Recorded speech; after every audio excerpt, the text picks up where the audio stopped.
T'en as forcément entendu parler, l'Aerox, c'est le nouveau sport qui inonde les réseaux sociaux. Tous les influenceurs s'y mettent, ils font des posts, des vidéos, tu vois ça partout. Et t'as probablement même déjà vu Delphine, avec qui t'étais au collège, poster sur les réseaux son résultat. C'est en train de contaminer le monde à une vitesse record. On est passé d'un seul événement qui a réuni 650 personnes en 2018 à plus de 80 courses organisées en 2025. C'est un fois 1000. Voilà, les gars, n'ont pas le time du tout pour te donner une idée de l'engouement. Le phénomène Aerox aujourd'hui, c'est 650 000 participants dans le monde, 80 événements dans 11 pays, 5000 salles de sport affiliées dans le monde et 600 rien qu'en France. C'est plus d'1 million d'abonnés sur les réseaux sociaux. Et retiens bien cette information parce que c'est important pour la suite. À titre de comparaison, c'est presque autant que le CrossFit, sauf que le CrossFit a été créé il y a 25 ans, alors que le Aerox a été créé en 2017. What? En avril 2025, un événement Aerox au Grand Palais a réuni plus de 12 000 participants et environ 15 000 spectateurs. L'édition Aerox de New York a été sold out en 40 minutes. Et à Londres, le meilleur, ils ont été obligés de faire un tirage au sort car il y a eu plus de 70 000 candidatures pour seulement 16 000 places. Parce que c'est pas mal. Et surtout, on parle de 140 millions de dollars de revenus. Mais ça, sans payer 1 euro en pub. What? Comment ils ont fait ça? Comment ça se fait que ça ait marché aussi vite et aussi bien? Et quelle est la recette qu'ils ont utilisée pour faire passer l'Aerox de parfait inconnu à un truc que tout le monde s'arrache? C'est la question qu'on se pose aujourd'hui. Et bah cette recette, elle se découpe en seulement 4 ingrédients qu'on va déconstruire ensemble dans cette vidéo.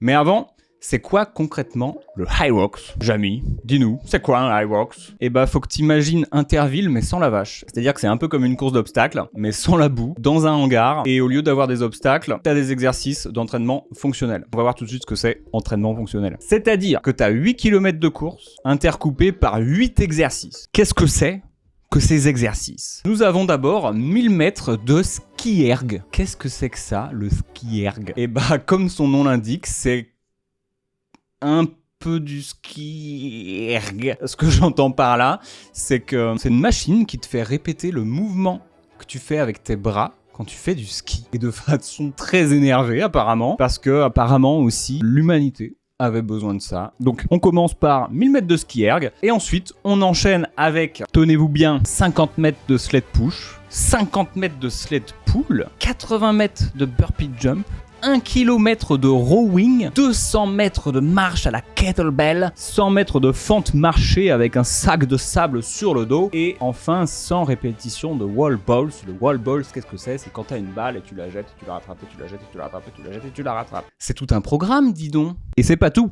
Pour participer, il y a 4 catégories. Et ça nous intéresse pour la suite. La première catégorie, c'est la catégorie open, celle qui est pour tout le monde. La deuxième catégorie, c'est la catégorie pro, celle qui est pour les sportifs plus expérimentés, avec des poids plus lourds. La troisième catégorie, c'est la catégorie double, celle où tu cours à deux et où tu te partages les exercices, qui est une merveilleuse activité pour les couples. Et enfin, nous avons la catégorie relais, qui est une course à 4 où chaque coéquipier effectue 2 fois 1 km de course suivi d'une station d'entraînement. Et très important, il y a aussi un DJ, évidemment, qui mixe du David Guetta à fond dans la salle, te donnant l'impression d'être dans une méga boîte de night, parce que finalement tout ça n'est qu'une grande fête dans laquelle tu viens te dépasser et devenir la meilleure version de toi-même. Et surtout, avoir une belle photo pour les réseaux sociaux.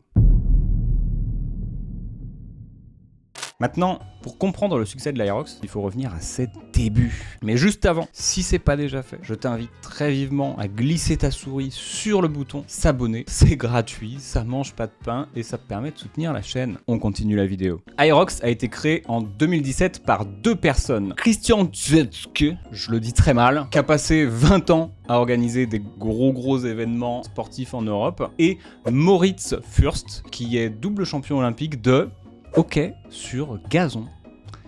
Oui, ce sport existe, et il y a des gens qui aiment ça.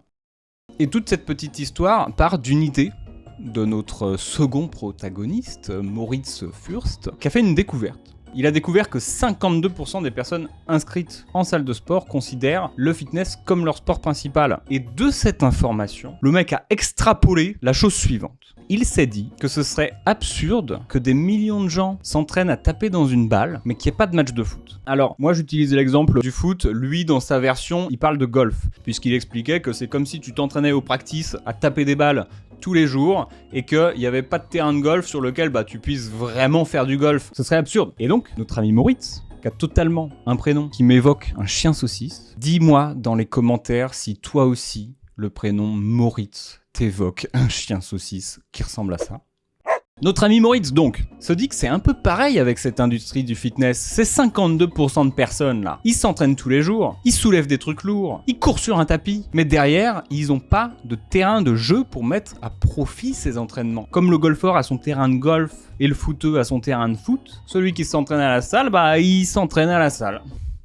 Et il peut pas, comme justement le joueur de foot, se dire tu sais quoi, je vais faire un match ce week-end avec mes potes en fait. Alors oui, il y a le marathon, mais c'est pour les coureurs. Il y a le triathlon, mais c'est pour les fous. Il y a le crossfit, mais t'as 80% de chances de finir aux urgences avec une épaule disloquée.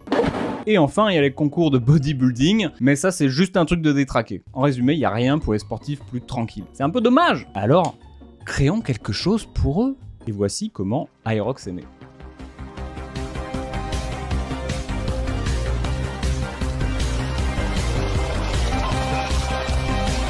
J'aime l'argent. Et ça, c'est juste le début, parce que la suite, elle est phénoménale. Ils ont ciblé un marché qui était ignoré par les autres, parce que le crossfit, c'est pas pour les gens normaux. Et ils leur ont proposé quelque chose qui leur permet de se sentir comme des athlètes olympiques, sans être des athlètes olympiques. Et ça, mon ami, c'est le tout premier ingrédient du succès de l'Hyrox, l'accessibilité.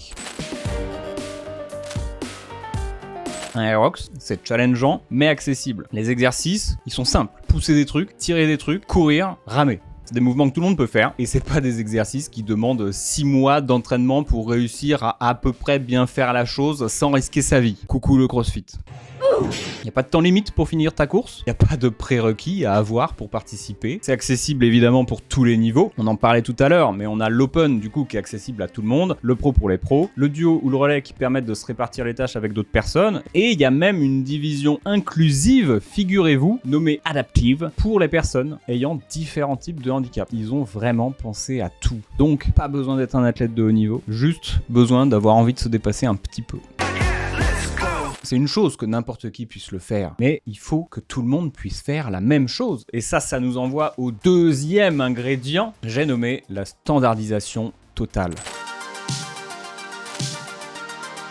Est-ce que tu sais pourquoi McDo pèse 200 milliards de dollars? Pas parce que leurs burgers sont bons, mais parce qu'un Big Mac à Tokyo a exactement le même goût que le Big Mac à Toulouse. Et cette sensation d'abord de plaisir que tu as lorsque tu manges ton Big Mac, puis ce regret que tu as une fois que tu l'as terminé, c'est le même où que tu sois dans le monde. Et ben Hyrox, c'est la même chose. Exactement les mêmes exercices, exactement les mêmes distances, exactement le même ordre, partout, toujours. Peu importe où tu es dans le monde, la course reste exactement la même. 8 km, les 8 mêmes exercices, dans le même ordre. Ça peut paraître répétitif, mais c'est ce qui permet justement aux participants de mesurer leur progression avec précision et de comparer leurs résultats à chaque Hyrox qu'ils font et aussi de comparer leurs résultats avec ceux de leurs potes. Parce que comme ça, Kevin de Lille peut comparer son temps à celui de Brad de Los Angeles. Ça devient davantage comparable et partageable. Ça, c'était vraiment l'un des buts fondamentaux des créateurs, c'est que les participants puissent se dire j'ai fait 1h23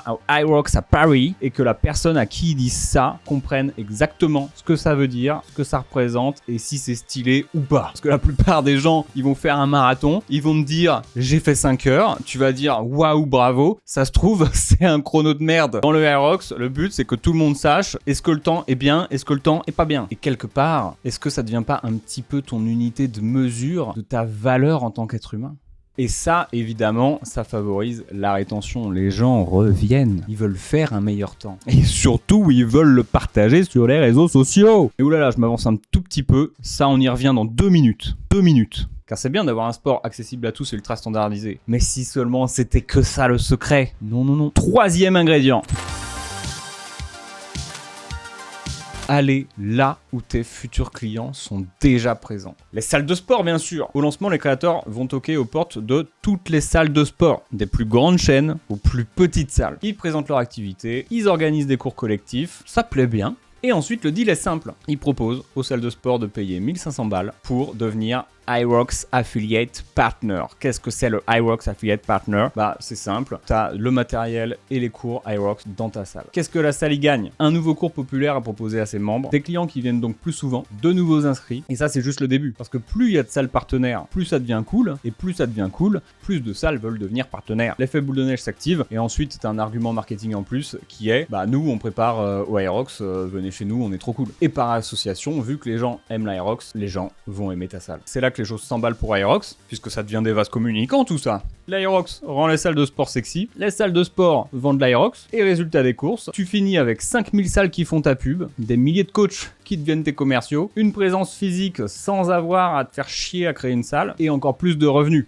J'aime l'argent. Parce que juste ça, juste les partenariats avec les salles et les licences, ça rapporte plus de 7 millions par an. Ce qui est plutôt honnête.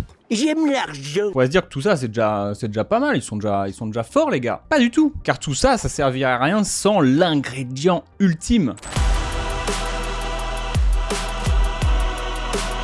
Avant de parler de l'ingrédient ultime, il faut d'abord qu'on comprenne comment fonctionne le marketing traditionnel. Tu as deux styles de marketing. Pour attirer les clients, la plupart des entreprises ont une stratégie dite marketing-led. Rien à voir avec les lumières. C'est simple, tu veux des clients, tu mets tous tes efforts et tout ton budget dans le marketing et la pub. Et plus particulièrement, tu peux faire de la pub Google, de la pub Facebook, de la pub Instagram. Évidemment, je simplifie la chose pour rester compréhensible, hein. Le problème, c'est que faire ça, ça coûte cher. Par exemple, sur Instagram, tu peux aller de 100 à 1000 euros juste pour récupérer un seul client. C'est-à-dire que si on prend HYROX avec leurs 650 000 participants, ça représenterait un budget de 650 000 fois 100, ce qui représente 65 millions. C'est pas viable. Et sinon, tu peux payer des influenceurs, mais pareil, ça coûte. Tu peux créer du contenu, mais ça coûte aussi. Et dans tous les cas, ça réduit sérieusement ta marge. Et surtout, c'est quelque chose qui coûte de plus en plus cher aux entreprises année après année. HYROX, ils ont choisi la stratégie opposée. Ils ont suivi une stratégie qu'on appelle product-led. À l'inverse du coup de marketing-led, où c'est mené par le marketing. Là, c'est product-led, donc mené par le produit. Qu'est-ce que ça veut dire? Ça veut dire que tu mets le produit au centre du développement de l'entreprise. Au lieu que ce soit le marketing qui développe l'entreprise, c'est le produit lui-même qui est pensé pour attirer plus de monde. Je t'explique. Tout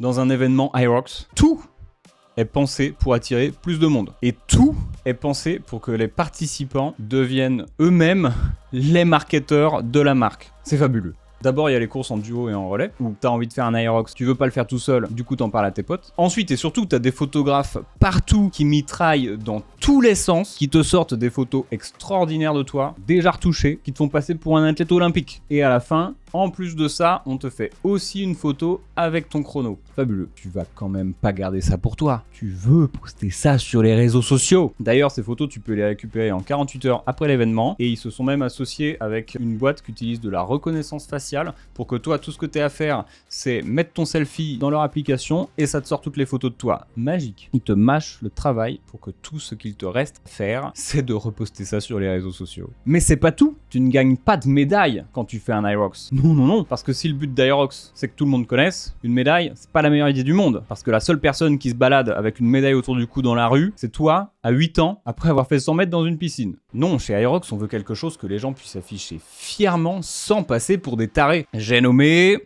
des patchs.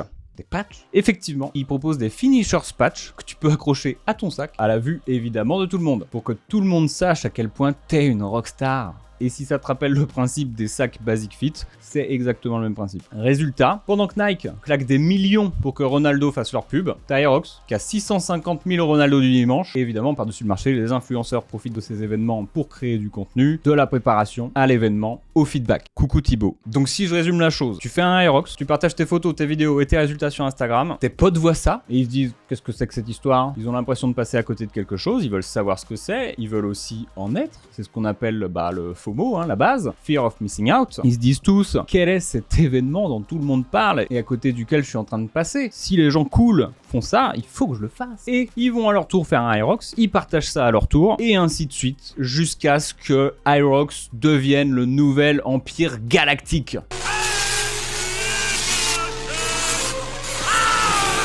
Et il y a un truc que j'ai oublié de préciser, c'est que comme il y a beaucoup plus de demandes que de places, comme on l'a vu tout à l'heure avec Londres, ça crée de la rareté. La rareté crée du désir, parce que les gens veulent ce qu'ils peuvent pas avoir, et les gens s'arrachent les places. Et plus c'est difficile d'avoir une place, plus on en parle, plus les gens veulent de place, plus c'est difficile d'avoir une place, et ainsi de suite, jusqu'à ce que mort s'en suive.